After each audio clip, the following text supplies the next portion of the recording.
तो चलिए शुरू करते हैं।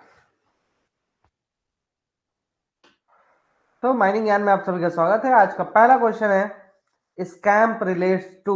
WCL का पेपर है ना। जिसने जिसने पहले नहीं सॉल्व किया तो आज देख लें। स्कैम किस चीज से रिलेटेड है? Roof safety, inundation, mine fire या फिर इनमें से कोई नहीं? तो इसका करेक्ट आंसर जो है तो कंप्यूटर जी बताएंगे। Roof safety is the right answer.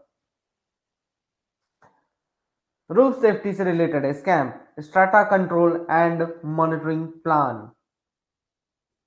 Next question, maximum speed of explosive van carrying explosive is. Explosive carry करने वाले एक्सप्लोसिव वैन की मैक्सिमम स्पीड कितनी है?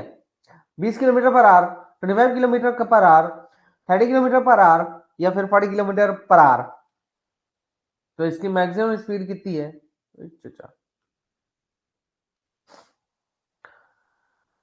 30 kilometre per our. Computer ji बताएंगे। हो 25 किलोमीटर पर आवर है इसकी maximum speed. Next question, 100 question finish करने। Dash gas relates to white damp. कौन सी गैस जो है तो व्हाइट डैम के बारे में, व्हाइट डैम से रिलेटेड है। व्हाइट डैम से रिलेटेड कौन सी गैस है? CH4, CO2, O2, CO, methane, carbon dioxide, oxygen या फिर कार्बन मोनोऑक्साइड? तो option number D is the right answer. ठीक है। Next question, in second degree gassy underground mine for electrical welding written permission of dash is required. Second degree की gassy underground mine में electrical welding करने के लिए किसकी permission की जरूरत पड़ती है? माइनिंग सरदार, कॉलरी इंजीनियर, असिस्टेंट मैनेजर या फिर माइन मैनेजर? तो किसकी जरूरत पड़ती है? फर्स्ट और सेकंड डिग्री में किसकी जरूरत पड़ती है और थर्ड डिग्री में किसकी जरूरत पड़ती है? फर्स्ट और सेकंड डिग्री में माइन मैनेजर से कम चल जाएगा, लेकिन थर्ड डिग्री में आपको रीजनल इंस्पेक्टर से काम चलाना पड़ेगा। Next question, reason for blown out shot. Blown out shot का कारण क्या है? ब्लोन आउट शॉट मतलब पूरा का पूरा एक्सप्लोसिव एक्सप्लोसिव सब बाहर आ गया भड़बड़ा के, है ना। तो क्या क्यों हो सकता है ब्लोन आउट शॉट? या तो स्टेमिंग कम किया है, या तो एक्सप्लोसिव ज्यादा डाल दिया है, या तो बर्डन ज्यादा कर दिया है और स्पेसिंग भी ज्यादा कर दिया है कि फोड़ नहीं पा रहा है, तो वो बाहर आ जाएगा पूरा। ठीक है, पिलपिला के। तो इसमें से करेक्ट आंसर है, अरे सारे के सारे आंसर करेक्ट है, very good. Next question, priming cartridge in which detonator is engaged best quality explosive cartridge. Priming cartridge क्या है? जिसमें कि डिटोनेटर डाला जाता है, या फिर सबसे अच्छी क्वालिटी का एक्सप्लोसिव है, या फिर जो अनएक्सप्लोडेड एक्सप्लोसिव कार्ट्रिज है, मतलब जो एक्सप्लोड नहीं हुआ है और हमने होल से निकाल लिया है ना, या फिर इनमें से सभी है? तो प्राइमिंग कार्ट्रिज जिसमें डिटोनेटर डाला जाता है उसी को बोलते हैं, है ना। इसमें बहुत से लोग कंफ्यूज होते हैं। कंफ्यूज नहीं होने का भाई, प्राइम कार्ट्रिज है तो आपका क्या होगा?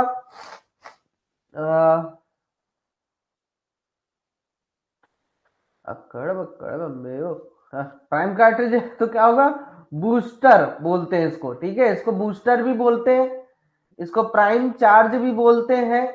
आप लोग कंफ्यूज जो होते हो, इसको प्राइम चार्ज भी बोलते हैं। इसको इनिशिएट किससे किया जाता है? Initiated by detonator only. ठीक है, डिटोनेटर से इनिशिएट किया जाता है। दिख रहा है ना?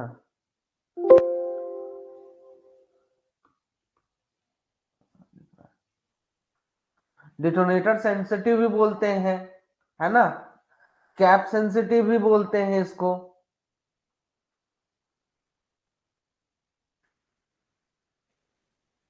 इसको और किस नाम से जाना जाता है? Cap sensitive explosive.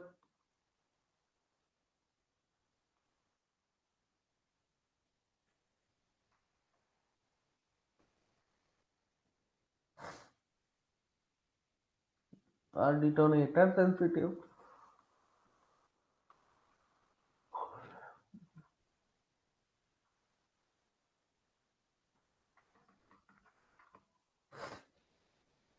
तो इतने नाम है इसके, ये तो भगवान हो गया जी। Next question, powder factor. Powder factor क्या होता है? Yield of coal in ton per KG of explosive consume. मतलब 1 केजी एक्सप्लोसिव यूज करने पर कितने टन कोयला निकल रहा है। या फिर yield of coal in metre cube per KG of explosive consume. मतलब 1 केजी को एक्सप्लोसिव यूज करने पर कितने मीटर क्यूब कोयला निकल रहा है। या फिर दोनों ही सही है, या फिर इनमें से कोई नहीं। कंप्यूटर जी से पूछते हैं, क्योंकि हमें इस आंसर में थोड़ा गड़बड़ दिख रहा है। कंप्यूटर जी एकदम सही बताते हैं, है ना। तो 1 केजी एक्सप्लोसिव यूज करने पर कितने टन कोयला निकला, यही आपका क्या कहलाता है? पावर फैक्टर कहलाता है। Formation of coal mines regulation has been principally based upon. Coal mines का फॉर्मेशन किस चीज पे बेस्ड है? Railways act, explosive act, L&R act, या फिर माइंस एक्ट। जानने के लिए देखिए कंप्यूटर जी स्क्रीन में क्या जवाब दिया। माइंस एक्ट पे बेस्ड है। ओहो, हाँ तो रेगुलेशन यार एक्ट पे बेस्ड होता है। Surface plan is a dash plan. Surface plan कैसा प्लान है? 9th question, non statutory, statutory, working, या फिर इनमें से कोई नहीं।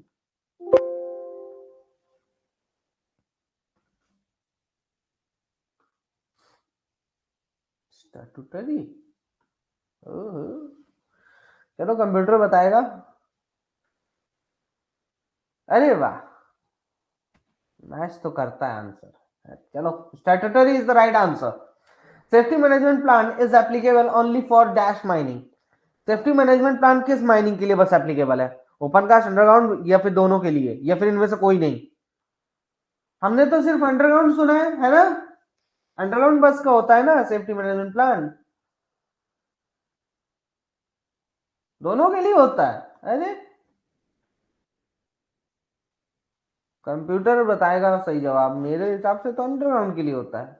अरे, दोनों के लिए होता है। वाह यार,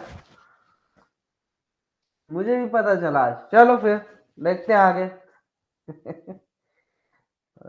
सर प्रिपेयर आप ही करते हैं, आप ही को नहीं पता। हाँ यार, टाइप तो मैं ही करता हूँ ये सब।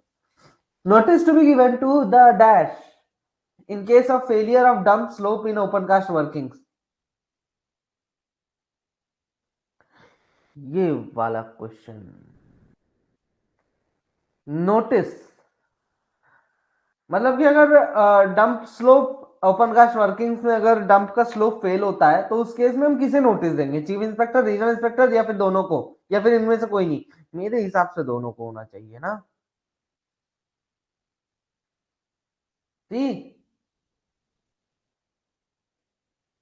आ गया जी, अटक गया।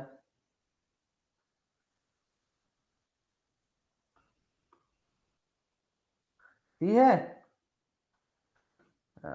सी है, चलो फिर तो सी सही होगा।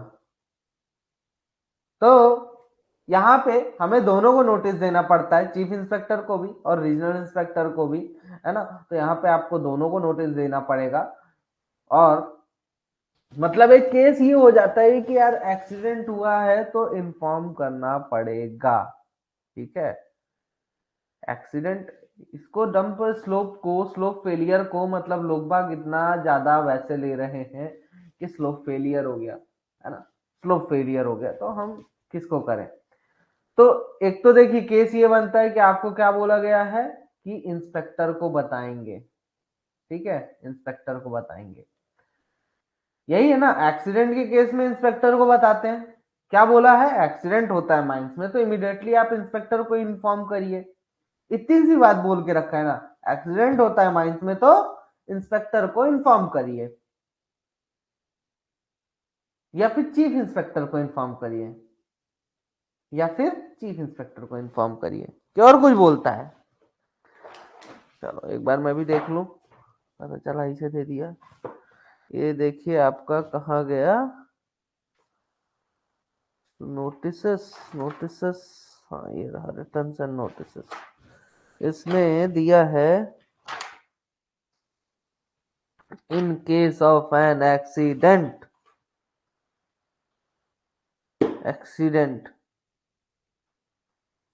Inform the regional inspector फोर्थविथ।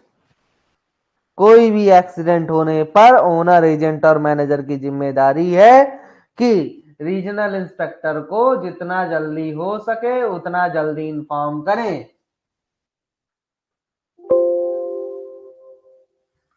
आई बात समझ में?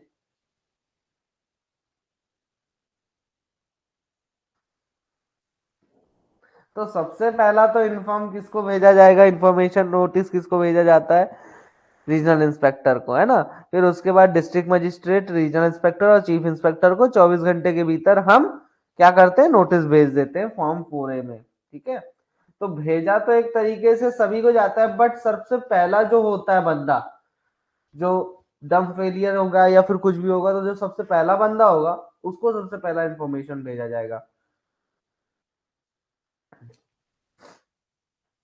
तो यहां पर अपन जो है रीजनल इंस्पेक्टर को लेके चलेंगे। कंप्यूटर भी वही बोल रहा है, regional inspector is the right answer.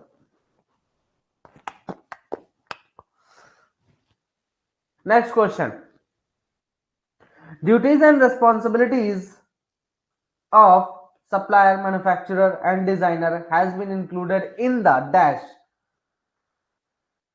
ओहो, ये किसमें इंक्लूड किया गया है? सीएमआर 1957 में या फिर सीएमआर 2017 में या दोनों में या फिर none of this?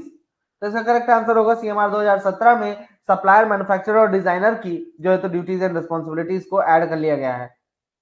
Next question, in case of dash workings the mining sardar shall ensure that dust control measures are implemented. किस प्रकार की वर्किंग में माइनिंग सरदार यह देखेगा कि भाई डस्ट कंट्रोल मेजर्स जो है तो इंप्लीमेंट किए गए हैं?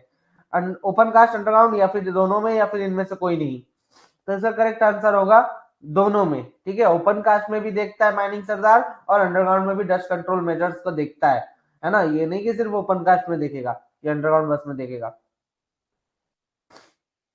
Next question, statutory plan shall to be prepared on. Statutory plan जो है तो किस चीज पे प्रिपेयर किया जाता है? व्हाइट पेपर पे, बॉन्ड पेपर पे, कैनवास पे या ट्रेसिंग क्लॉथ और पॉलिएस्टर पे? तो स्टैट्यूटरी प्लान जो है तो हमेशा ट्रेसिंग क्लॉथ या पॉलिएस्टर पे ही प्रिपेयर किया जाता है ना। अच्छा, पॉलिएस्टर का वो फैब्रिक क्या था यार? फैब्रिक क्या था? थिकनेस या कुछ तो था उसका, नाम नहीं याद आ रहा। एक second, just a minute, just a second. अरे निकल गए। इधर चलो उधर चलो, चलो इधर चलो।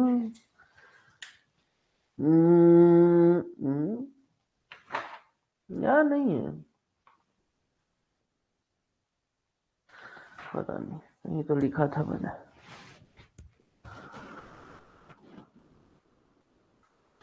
चलो नेक्स्ट क्वेश्चन देखते हैं क्या करना। Next question, RF on plans shall be of.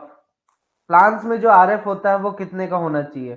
3000:1 या फिर 1000:1 का, 2500 बटे 1 या फिर 1000/1, 2000/1 या फिर 1000/1, 4000/1 या फिर 2000/1?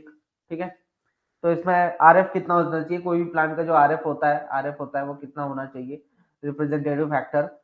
तो हर एक प्लान का रेगुलेशन में बोला है कि यार 2000 से 1000:1 रखिए।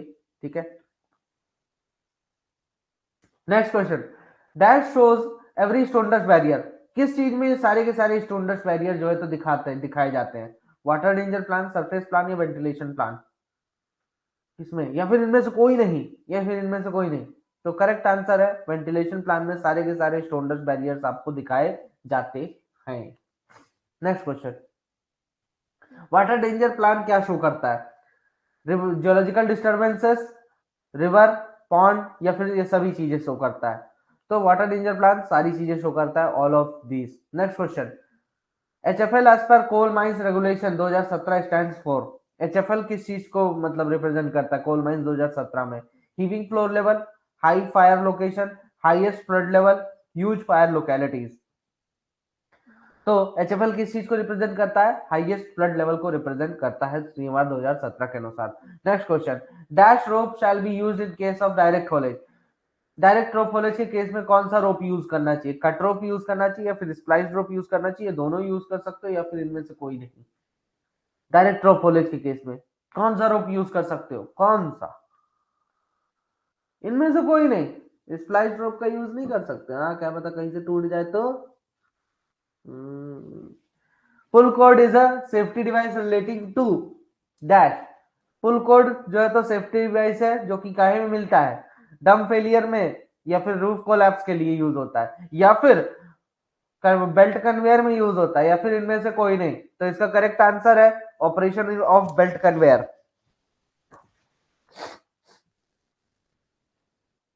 चलो चलो, जल्दी जल्दी जल्दी जल्दी करना है भाई, आधे घंटे बजे हैं। Water gauge in mine is to measure. Mines में वाटर गेज किस क्या मेजर करने के लिए क्या यूज किया जाता है? Ventilating air temperature, ventilating air pressure, ventilating air moisture, या फिर none of these. Water gauge किस लिए मेजर यूज किया जाता है जी? Water gauge air pressure measure करने के लिए। अरे वाह, चलो देखते हैं कितनों के आंसर सही हुए ये वाले। B, good.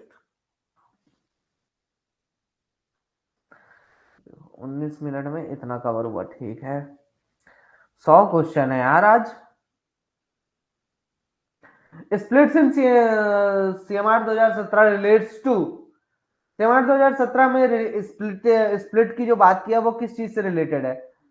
माइन वेंटिलेशन से या सब्सिडेंस मैनेजमेंट से? माइन वेंटिलेशन से या सब्सिडेंस मैनेजमेंट से? माइन वेंटिलेशन से रिलेटेड है, ठीक है। नेक्स्ट क्वेश्चन, तो question number 23, reserve station in an underground coal mine relates to. Reserve station underground coal mines में किस चीज के रिलेटेड है? टिम्बर, हाइड्रोलिक ऑयल, एक्सप्लोसिव, या फिर इलेक्ट्रिकल स्पेयर पार्ट्स। तो रिजर्व स्टेशन माइंस में किस चीज से रिलेटेड है? अंडरग्राउंड कोल माइंस में एक्सप्लोसिव से रिलेटेड होता है। Next question, danger zone in an open cast in an open cast mine for taking shelter before firing shots is radius of. Danger zone open cast mines में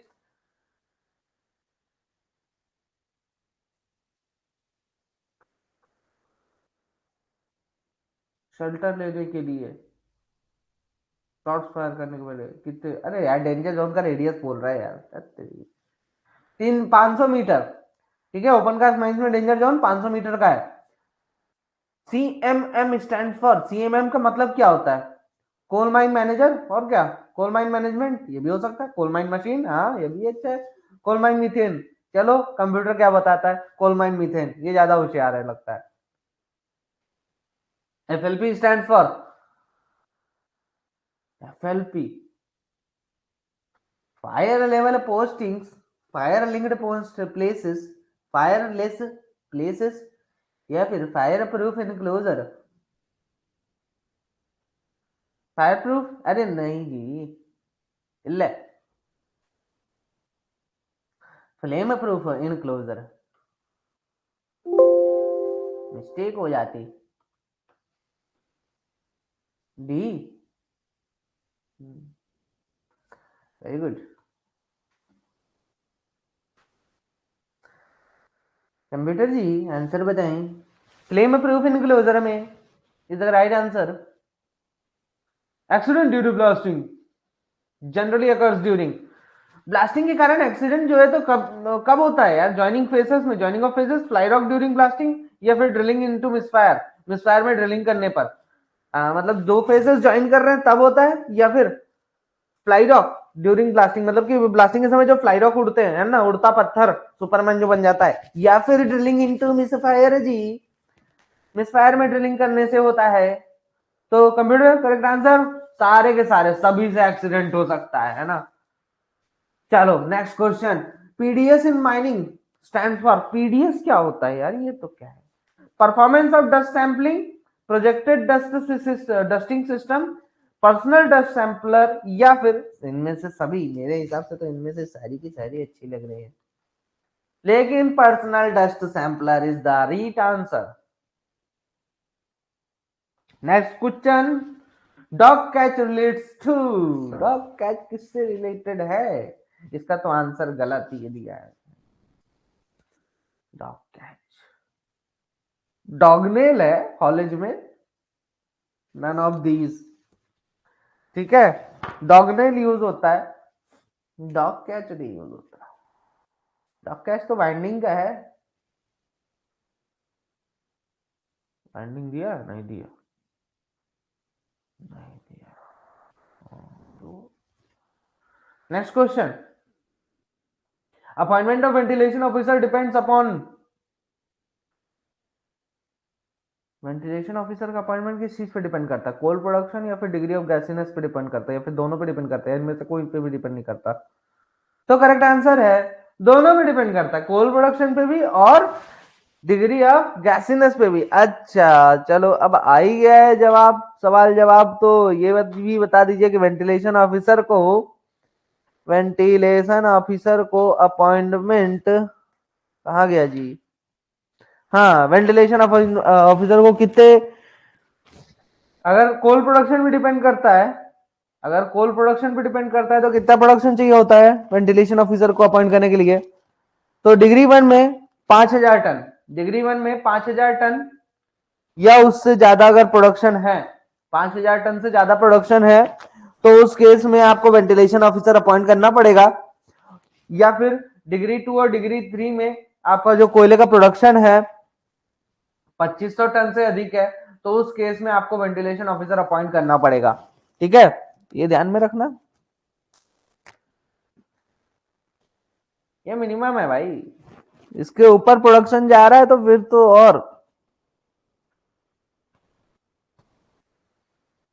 next question, headgear relates to, headgear किस चीज से related है? HEMM से, underground haulage system से, winding system से, इनमें से कोई नहीं? तो करेक्ट आंसर है आपका वाइंडिंग सिस्टम से। Next question, FOS stand for fast operating system, factory out store, factor of safety, या इनमें से कोई नहीं? तो करेक्ट आंसर है factor of safety. Next question, first aid stand for, first aid stations are established in open cast mine where at least dash persons are employed. First aid station जो है तो ओपन कास्ट माइंस में establish किए जाते हैं जहां पे कम से कम इतने पर्सन होते हैं, 50, 150, 200 या फिर इनमें से सभी? तो करेक्ट आंसर है 50। नेक्स्ट क्वेश्चन, अरे मतलब कि 50, 50 से अधिक अगर वर्कर्स माइंस में काम कर रहे हैं ओपन कास्ट माइंस में, तो आपको फर्स्ट एड स्टेशन एस्टैब्लिश करना पड़ेगा अपनी माइंस में। ठीक है, next question, resin bolting is related to, resin bolting किस चीज से रिलेटेड है? Mine fire, mine rescue, water danger, या फिर रूफ सेफ्टी? तो करेक्ट आंसर है रूफ सेफ्टी से रिलेटेड है। आपका रूफ में रेजिन बोल्टिंग है, मतलब जब रूफ बोल्टिंग करते हो तो उसमें आप जो है तो रेजिन बोल्टिंग ही करते हो, है ना, रेजिन का इस्तेमाल करते हो। Next question, question number 35, TMT bar, ओहो टीएमटी का सरिया, is related to electrical safety, mine ventilation, roof bolting, या फिर इनमें से कोई नहीं? तो करेक्ट आंसर है टीएमटी का सरिया, डाल दो रूफ बोल्टिंग पे। Next question, TNT TNT is related to, TNT किस चीज से रिलेटेड है? Mine fire, explosion, mine explosion, electrical safety and explosive and blasting, या हो गया इलेक्ट्रिकल, इस नहीं है मतलब, अरे बताइए।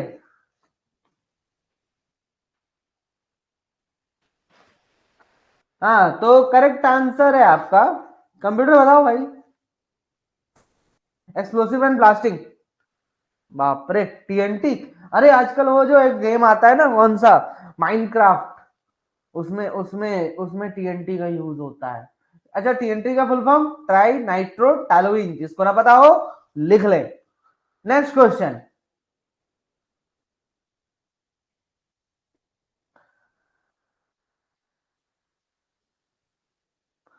डैश इज और आर ब्लास्टिंग फ्री टेक्नोलॉजी, इनमें से कौन सा ब्लास्टिंग फ्री टेक्नोलॉजी है? कंटिन्यूअस माइनर, एलसीसीएम, ये क्या है, हाई वॉल माइनिंग, यस इनमें से सभी? कोल कटिंग मशीन, लॉन्ग वॉल कोल कटिंग मशीन, तो इनमें से सभी है ब्लास्टिंग फ्री, तो है ना, all of this. Next question, PSLW किस चीज से रिलेटेड है? Powered support, LW, OB removal से या नाला बनाने से, नाले का डाइवर्जन करना, नाला अपन मोड़ देंगे एक डायरेक्शन से दूसरे डायरेक्शन में, लॉन्ग वॉल माइनिंग से, या फिर इनमें से कोई नहीं? अरे लॉन्ग वॉल माइनिंग से, power support long wall, long wall power support, कुछ भी बोल लो यार। Next question, dump stability relates to, dump stability किस चीज से रिलेटेड होता है? सिलेक्शन ऑफ डंपिंग ग्राउंड, या फिर strength of base of the dump, या फिर सीक्वेंस ऑफ डंपिंग, किस तरीके से हम डंप करेंगे? तो डंप स्टेबिलिटी किस चीज पे डिपेंड करता है, किस चीज पे डिपेंड करता है कि डंपिंग, जहां पे जिस ग्राउंड पे हम डंपिंग करने जा रहे हैं तो वहां का वो ग्राउंड सिलेक्ट करेंगे, इस पे डिपेंड करता है कि ग्राउंड सही सिलेक्ट किया कि नहीं, कि डंप का बेस कैसा है ना, डंप का बेस हमने मजबूत बनाया कि नहीं, या फिर डंप का डंपिंग करने का जो तरीका है, किस तरीके से कहाँ पहले डंप करेंगे, ये जो तरीका है, इस पे भी जो है तो डंप स्टेबिलिटी आपका डिपेंड करता है। तो किस पे डिपेंड करता है? इन सभी पे डिपेंड करता है, ठीक है। कभी भी इनमें से कोई भी चीज को आप इग्नोर नहीं कर सकते हो। डंप की स्टेबिलिटी को बात करें तो lux in coal mining is related to, lux जो है तो कोल माइंस में किस पे डिपेंड करता है, किस चीज से रिलेटेड है? साबुन, नहाने वाला साबुन है ना, करीना कटरीना सब आएंगी। और माइन फायर पे माइन लाइटिंग, या फिर नन ऑफ दीज, रजाई में घुसे घुसे सोच लेते हो ना, करीना आके साबुन लगा रही है। चलो, तो माइंड लाइटिंग से रिलेटेड होता है लक्स। अब बुद्धि हो गई भला बताओ। Fire tender is use for, अरे टेंडर तो आप लोग डेली यूज करते हो यार, मिली कि नहीं मिली? नहीं मिलती, मैं भी पहले यूज करता था कॉलेज टाइम में, कोई नहीं मिलता यार। Fire tender is use for carrying fire, loading fire, quenching fire, या फिर कैरिंग एक्सप्लोसिव। फायर टेंडर का इस्तेमाल किस लिए किया जाता है? आग को लेकर चलने के लिए, या फिर आग को लोड करने के लिए।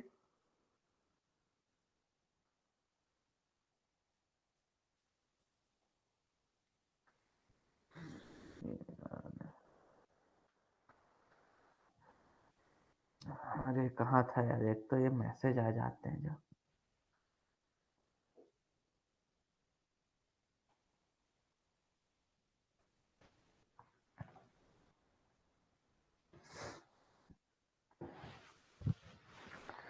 या फिर आग को बुझाने के लिए, या फिर एक्सप्लोसिव को कैरी करने के लिए। अरे आग को बुझाने के लिए फायर टेंडर का इस्तेमाल किया जाता है। अरे कुछ हूं नहीं यार, फायर टेंडर वो जो आग बुझाने वाली गाड़ी होती है ना, उसी को बोलते हैं fire tender. Next question, dash is an open cast machinery, इनमें से कौन सी ओपन कास्ट मशीनरी है? एलएसडी, एसडीएल, ड्रैगलाइन, या फिर इनमें से कोई नहीं? ड्रैगलाइन है मेरे हिसाब से तो। अरे वही आंसर सही है, चलो आगे। Risk management consist, risk risk assessment consist of, risk assessment किस चीज से जुड़ा हुआ है, मतलब रिस्क असेसमेंट में क्या क्या चीजें होती हैं? हजार्ड पता करना, रिस्क का रिस्क का प्रोबेबिलिटी, मतलब कि होने के चांसेस कितने ज्यादा हैं, या फिर रिस्क की, और रिस्क की रेटिंग करना, या इनमें से सभी चीजें हम करते हैं रिस्क असेसमेंट में। तो रिस्क असेसमेंट में ये सारी चीजें करते हैं हम, ठीक है। हजार्ड भी पता करते हैं, प्रोबेबिलिटी भी पता करते हैं, और रिस्क के रेट भी देते हैं कि भाई ये इतना इतना परसेंट है, इसके चांस इतना परसेंट है, ये ज्यादा खतरे वाला है, तो रेटिंग करते हैं उस हिसाब से। Dash is a ventilation measuring measurement equipment, इनमें से कौन सा वेंटिलेशन मेजरमेंट इक्विपमेंट है? एनीमोमीटर, वेलोमीटर, मैनोमीटर, या फिर इनमें से सभी? सभी है यार, उसमें क्या है। Next question, dash is a dust related disease, इनमें से कौन सा डस्ट रिलेटेड डिजीज है? ब्लड प्रेशर, डायबिटीज, निमोकोनियोसिस, या फिर bone of none of these? Dust related disease, blood pressure भी नहीं होता, डायबिटीज भी नहीं होता, निमोकोनियोसिस होता है ना। हाँ ठीक है, उसी को करेक्ट आंसर कर देते हैं अपन, है ना। चलो ठीक है, correct answer. Next question, coal India limited is a dash, coal India limited क्या है? Larger private corporate, central government department, या फिर सेंट्रल पब्लिक सेक्टर एंटरप्राइज, या फिर इनमें से कोई नहीं? Larger private corporate central government department है, या फिर सेंट्रल पब्लिक सेक्टर एंटरप्राइज है? पीएसयू है ना।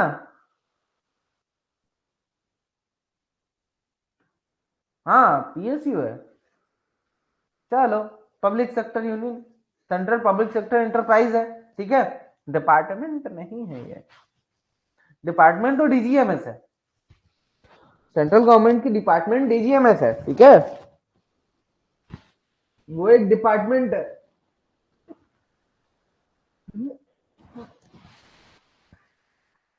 वो माइंस को संभालती है, ये काम करती है, ठीक है, दोनों में डिफरेंस है। चलो 50 कवर अप करके फिर बात करते हैं।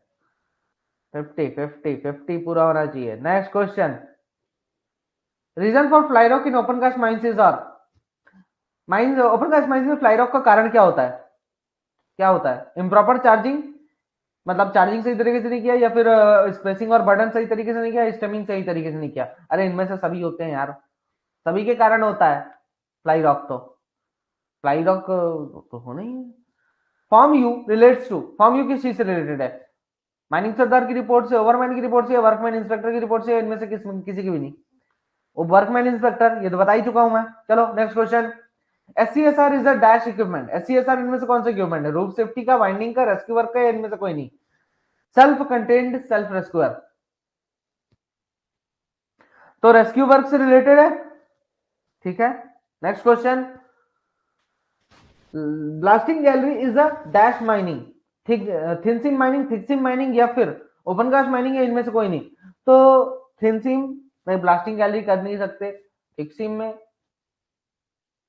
कर सकते हैं, थिक सीम में ब्लास्टिंग गैलरी मेथड अपन करते हैं, एकदम फ्लोर में अपन जो है तो पहले ड्राइवेज करेंगे और फिर ऊपर से पूरा सीम को जो है तो गिरा लेते हैं। ब्लास्टिंग गैलरी अपन सीखे थे एमटी में, है ना। तो अगले क्वेश्चन का कितना टाइम हो गया यार?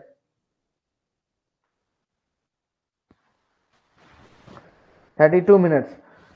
अगले 28 मिनट के अंदर अंदर हमें बाकी के 50 क्वेश्चन खत्म करने हैं, है ना। चलो स्टार्ट करते हैं। Bearing plates relates to, bearing plate किस चीज से रिलेटेड है? Roof safety, mine ventilation, rescue and recovery, या फिर इनमें से कोई नहीं? बियरिंग प्लेट किस चीज से रिलेटेड है? रूफ सेफ्टी से यार।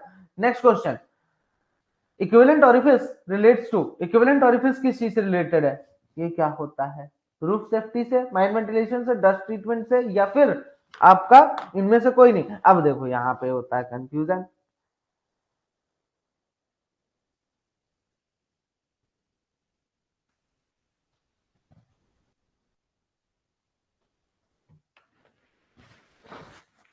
हाँ, तो इनमें से किस चीज से रिलेटेड है? बताइए बताइए। बी, बी माइन वेंटिलेशन से। हाँ, सांस लेने वाली हवा, मतलब ये जो आपका, मतलब कि कहीं से भी जो हवा पास होती है उसको बोलते हैं इक्विवेलेंट ऑरिफिस, ठीक है। किसी भी ओपनिंग से जो हवा पास होती है उसको बोलते हैं इक्विवेलेंट ऑरिफिस। तो किसी से रिलेटेड है आपका, माइंड वेंटिलेशन से रिलेटेड है, ठीक है। Next question, breaker line of support is a kind of, breaker line support किस प्रकार का होता है, कि क्या है ये? फेस सपोर्ट है, ट्रेवलिंग रोडवेज में सपोर्ट है, या फिर गो फेच में सपोर्ट है, या फिर इनमें से कोई नहीं? Breaker line support, go edge में सपोर्ट जो करते हैं उसको ब्रेकर लाइन सपोर्ट बोलते हैं। Next question, the mines of WCL are located in the state of, WCL की माइंस कहाँ पे लोकेटेड है? मध्य प्रदेश, गुजरात, महाराष्ट्र गुजरात, कर्नाटका महाराष्ट्र, छत्तीसगढ़ महाराष्ट्र, महाराष्ट्र मध्य प्रदेश। अरे दो ही तो स्टेट है यार, Maharashtra and Madhya Pradesh. Number of weekly day of rest as per mines act 1952, mines act 1952 के अनुसार कितने वीकली डे ऑफ रेस्ट दिए जाने चाहिए? एक दिन, 2 दिन, आधा दिन दे दो ना, इनमें से कोई नहीं? एक दिन का दे दो यार, बहुत है। नेक्स्ट क्वेश्चन, अ ट्रेनी और apprentice of minimum dash age can work in the mine as per mines act 1952, 16 years, 20 years, 25 years, all of this. कोई भी ट्रेनी या फिर अप्रेंटिस माइंस में अगर काम करना चाहता है एज पर माइंस एक्ट 1952, तो उसकी मिनिमम एज कितनी होनी चाहिए? 16 साल, 20 साल, 25 साल, या फिर इनमें से सभी? मिनिमम एज कितनी होनी चाहिए ट्रेनी और अप्रेंटिस के रूप में काम करने के लिए? तो मिनिमम एज 16 साल होना चाहिए, ठीक है। Next question, calendar year as per mines rule 1955, 1955 mines rule 1955 के अनुसार कैलेंडर ईयर किसे कहते हैं? 1 अप्रैल से 31 मार्च, 1 जनवरी से 31 दिसंबर, 1 सितंबर से 31 अगस्त, या फिर इनमें से कोई नहीं? 1 जनवरी से 31 दिसंबर। Next question, welfare officer is appointed in the mine when the dash persons or more are employed in the mine, welfare officer कब अपॉइंट किया जाता है माइंस में? कितने से अधिक वर्कर्स काम करने पर? 100, 200, 500, 750। तो करेक्ट आंसर है 500 वर्कर से उससे अधिक काम करे अगर माइंस में, तो वेलफेयर ऑफिसर अपॉइंट किया जाएगा। Next question, attendance of underground worker are marked on dash form. Underground workers का अटेंडेंस किस फॉर्म में मार्क किया जाता है? A, B, C, D. तो फॉर्म डी में मार्क किया जाता है। Next question, attendance of surface workers of a mine are marked on dash form. Surface workers का अटेंडेंस जो है तो किस फॉर्म में मार्क किया जाता है? Form B, form C, form D, form E. अरे यार एक ही में ना होता है। चलो next question, highest coal producing country in the world. सबसे बड़ी कोल प्रोड्यूसिंग कंपनी कौन सी है वर्ल्ड में? India, south Africa, Australia, China. China कर दो, सबसे ज्यादा कोयला प्रोड्यूस करता है और सबसे ज्यादा कोरोना भी प्रोड्यूस करता है। SMP as per coal mines regulation 2017 stands for site management plan, slurry mixing plan, safety management plan, या फिर इनमें से कोई नहीं। तो safety management plan is right answer. ज्यादा सोचने की जरूरत नहीं है क्योंकि फटाफट करना सीख रहे हैं। डैश इज नॉट अ कोल, इनमें से कौन सा कोल नहीं है? Diamond, bituminous, anthracite, lignite. अरे डायमंड नहीं है यार, डायमंड का तो नेकलेस है जो कि नौकरी लगने के बाद मैडम को देंगे अपने, है ना।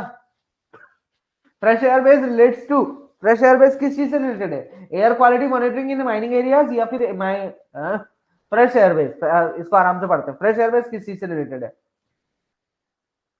माइनिंग एरिया में जो एयर की क्वालिटी को मॉनिटर करते हैं उस चीज से रिलेटेड है, या फिर माइंस में जो रेस्क्यू और रिकवरी का काम कर रहे हैं अंडरग्राउंड माइंस में उस चीज से रिलेटेड है, या फिर वाटर डेंजर से, या फिर इनमें से कोई नहीं।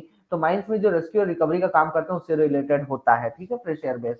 चलो नेक्स्ट क्वेश्चन, इस SCBA stands for self cleaning breathing apparatus, self contained biological apparatus, self contained breathing apparatus. Self contained breathing apparatus होगा यार। चलो next question, SCSR is SCSR क्या है? लॉन्ग ड्यूरेशन वर्किंग अपरेटस, या फिर रिवाइविंग अपरेटस, या फिर एस्केप अपरेटस, या फिर इनमें से कोई नहीं। मतलब SCSR का ये पूछ रहा है कि किस प्रकार का अपरेटस है, मतलब आप बहुत लंबे समय तक काम कर सकते हो उसको पहन के, या फिर आपको रिवाइव करना, मतलब कि आप बेहोश हो गए आपको होश में लाने के लिए होता है, या फिर भागने के लिए यूज होता है ये अपरेटस। तो भागने के लिए यूज होता है SCSR का, ठीक है, तो ये बात ध्यान में रखें। Next question, dash is not a first aid item, इनमें से कौन सा फर्स्ट एड आइटम नहीं है? कौन सा इनमें से फर्स्ट एड आइटम नहीं है? ब्लैंकेट, स्ट्रेचर, स्प्लिंट, या फिर बैरोमीटर। ब्लैंकेट, ब्लैंकेट रहता है ना फर्स्ट एड में, स्ट्रेचर भी रहता है, और आपका स्प्लिंट क्या होता है? स्प्लिंट SPL, अरे रुक जा भाई, SPLINT, splint.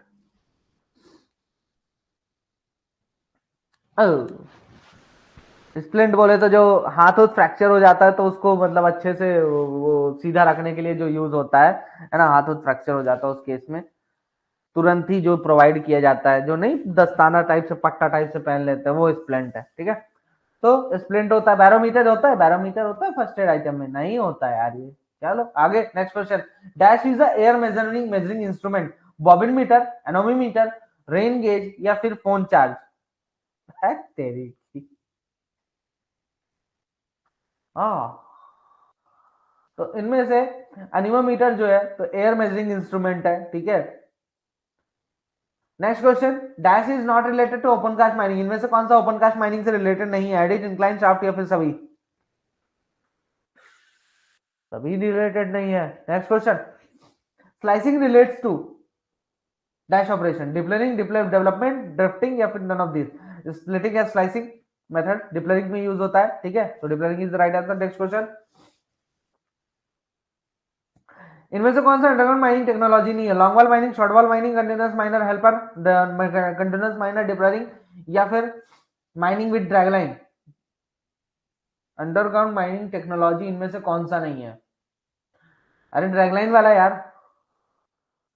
Next question, mining with dragline is right answer. वो नहीं है टेक्नोलॉजी अंडरग्राउंड माइनिंग की। Props set to corners of cogs are called as, जो कॉग के कॉर्नर पे जो प्रॉप सेट किए जाते हैं उनको किस नाम से जाना जाता है? ब्रेकर प्रॉप, या फिर गो फेज प्रॉप, या फिर सपोर्ट प्रॉप, या फिर कॉर्नर प्रॉप्स? कॉर्नर प्रॉप्स, ठीक है, कॉर्नर प्रॉप्स कहा जाता है। चारों कॉर्नर पे लगाते हैं ना, कॉग के चारों कॉर्नर पे हम लोग लगाते हैं इस प्रकार से। ये आपका कॉग रहता है तो एक यहाँ, एक यहाँ, एक यहाँ, एक यहाँ, उसको कॉर्नर प्रॉप बोलते हैं। Anchorage testing relates to, anchorage testing किस चीज से रिलेटेड है? Roof bolting, timbering, timber support, power support, या फिर इनमें से कोई नहीं? तो एंकरेज टेस्टिंग तो रूफ बोल्टिंग में ही किया जाता है। चलो 10% रूफ बोल्ट्स का करते हैं। Delay detonator relates to, delay detonator किस चीज से रिलेटेड है? रूफ सपोर्ट से, वाटर रेडियस से, ब्लास्टिंग से, इनमें से कोई नहीं? तो डिले डिटोनेटर या ब्लास्टिंग से रिलेटेड होता है। Next question, register of return of reportable accident is maintain in, reportable accident का जो रिटर्न सबमिट किया जाता है उसका रजिस्टर किस फॉर्म में मेंटेन किया जाता है? JKLN फॉर्म J में मेंटेन किया जाता है। Next question, कोर्सिंग of ventilation in underground is done by, ventilation का कोर्सिंग का काम जो है तो अंडरग्राउंड में किस चीज की मदद से किया जाता है? वेंटिलेशन स्टॉपिंग बना के, या फिर ब्रैटिस क्लोथ का इस्तेमाल करके, या फिर डक्ट का इस्तेमाल करके, या इनमें से सभी का? तो इनमें से सभी का इस्तेमाल करके हम एयर हवा को कोर्स करते हैं, एक जगह पे पहुंचाने की कोशिश करते हैं, एक पॉइंट से दूसरे पॉइंट पे हवा को पहुंचाने की कोशिश करते हैं अपन, है ना? जहां ले जाना हो उधर मोड़ने की कोशिश करते हैं, कोर्सिंग कहलाता है। Switch gear relates to support system, electrical system, ventilation system, या फिर मोटर व्हीकल? स्विच गियर किस चीज से रिलेटेड है? तो इलेक्ट्रिकल सिस्टम से रिलेटेड है। Next question, stone dust barrier relates to, stone dust barrier किस चीज से रिलेटेड है? Roof support, mine dust prevention, fire and explosion safety, none of these. Stone dust barrier, mine dust prevention, fire and explosion safety, fire and explosion safety roof support थोड़ी है, ये mine dust prevention थोड़ी है। RMR stand for, RMR किस चीज से, RMR का full form क्या है? Rock mass rating. Next question, mines act 1952 is applicable on, mines act 1952 किस चीज पे एप्लीकेबल है? ऑयल माइंस में, मेटल माइंस में, कोल माइंस में, या फिर इनमें से सभी में? सभी में। Next question, dust and responsibilities of agent, agent की डस्ट ड्यूटीज एंड रेस्पॉन्सिबिलिटीज क्या है? डस्ट ड्यूटीज एंड रेस्पॉन्सिबिलिटीज क्या है? Management, control, supervision and direction. अरे सारे काम करता है यार, all of these is the right answer. Minimum age of a person to work underground mine as per mines act 1952 other than trainee और apprentice, trainee और अप्रेंटिस के अलावा अगर कोई वर्कर माइंस में काम करना चाह रहा है, कोई बंदा माइंस में काम करना चाह रहा है, तो उसकी मिनिमम एज कितनी होनी चाहिए? 16 साल, 18 साल, 21 साल, या फिर इनमें से कोई नहीं? तो 18 साल कम से कम उसकी उम्र होनी चाहिए। Next question, minimum duration of absence of person from his duties as per definition of reportable accident, reportable accident में कितने समय के लिए जो है तो बंदा अपनी ड्यूटी से एब्सेंट रहता है? तो मोर देन 72 आवर्स। यार कितना बार सॉल्व करेंगे ये question? Week as per mines act 1952 5 दिन का होता है वीक, या फिर 6 दिन का होता है वीक, या 7 दिन का, या फिर इनमें से कोई नहीं? तो 7 दिन का हफ्ता होता है हमारे कहाँ तो। Stripping ratio is a ratio of, stripping ratio किस चीज का रेशियो है? अल्लू अल्लू चलो सर जी, क्या मिया?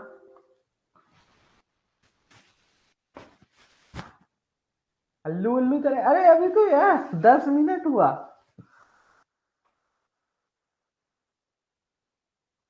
15-14 क्वेश्चन और बचे।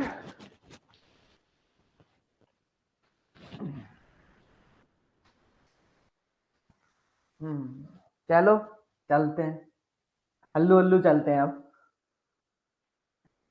ना यार। ये इस तरीके से अगर अपन एग्जाम में करें, क्यों, कभी सोचा है?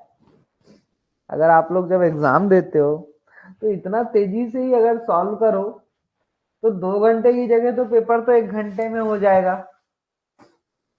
नहीं, वहां डर जाते हो इतना, फिर आराम से बिंदास बैठ के सॉल्व करो, फिर बिंदास बैठ के सॉल्व करो भाई, जो बचे कुछ क्वेश्चंस रहते हैं तो हमेशा क्वेश्चन पेपर पहले कंप्लीट करो। और ये वाले में हलवा क्वेश्चन पेपर आता है, तो इसमें तो आपके 2-3 जो है तो छूटते होंगे, तो उनको छोड़ के आगे बढ़ो।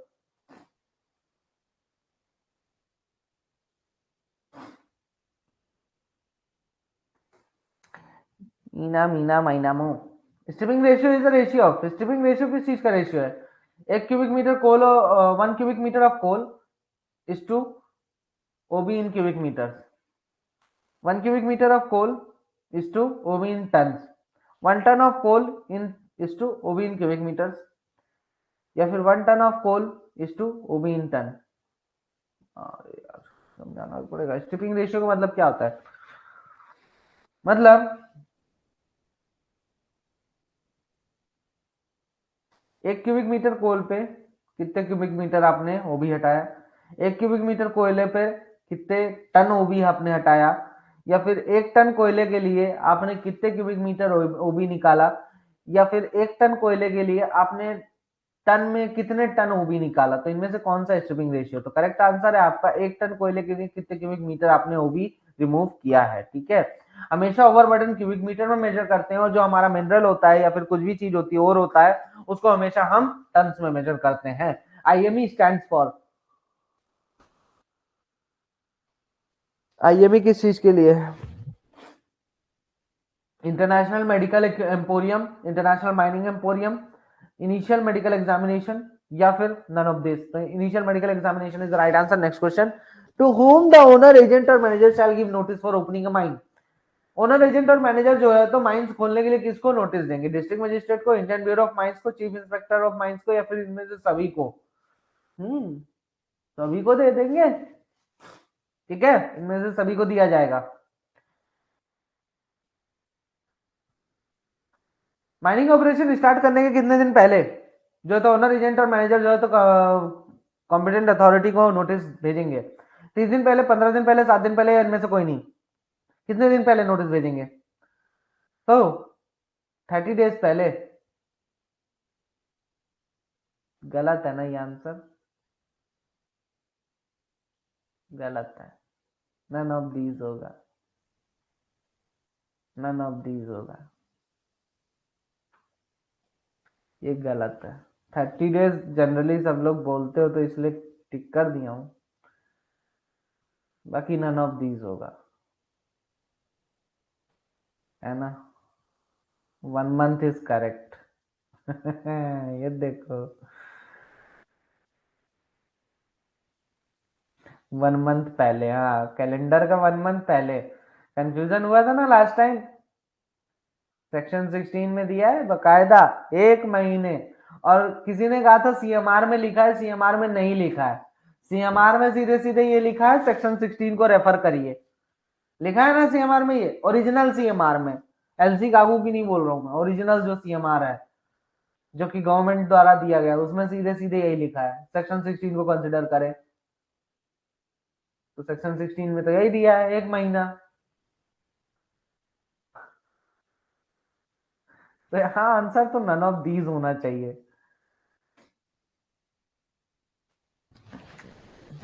हम होते तो नन ऑफ दीज मार्क करके आते। नेक्स्ट क्वेश्चन, लेकिन अब एलसी काकू ज्यादा चलते हैं ना मार्केट में। What should be the minimum distance between a place for drinking water and urine in a mine.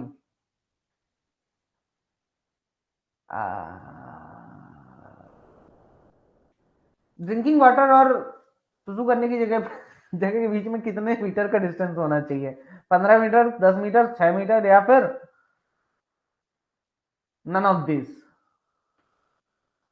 6 metre का डिस्टेंस कम से कम होना चाहिए। Next question, dumps slope in open cast mining shall not exceed dash degree from the horizontal. अरे यार 37.5, ये तो क्वेश्चन बहुत ज्यादा हो गया। Next question, women employment as per mines act 1952 is permissible between. Women employment mines act 1952 के अनुसार जो है तो कितने समय से कितने समय तक के लिए है, सुबह 8 बजे से रात के 9 बजे तक। अरे नहा गड़बड़ हो जाएगी बेचारी के साथ। सुबह 8 बजे से रात के 8 बजे तक, अरे अभी भी गड़बड़ हो जाएगी बेचारी के साथ।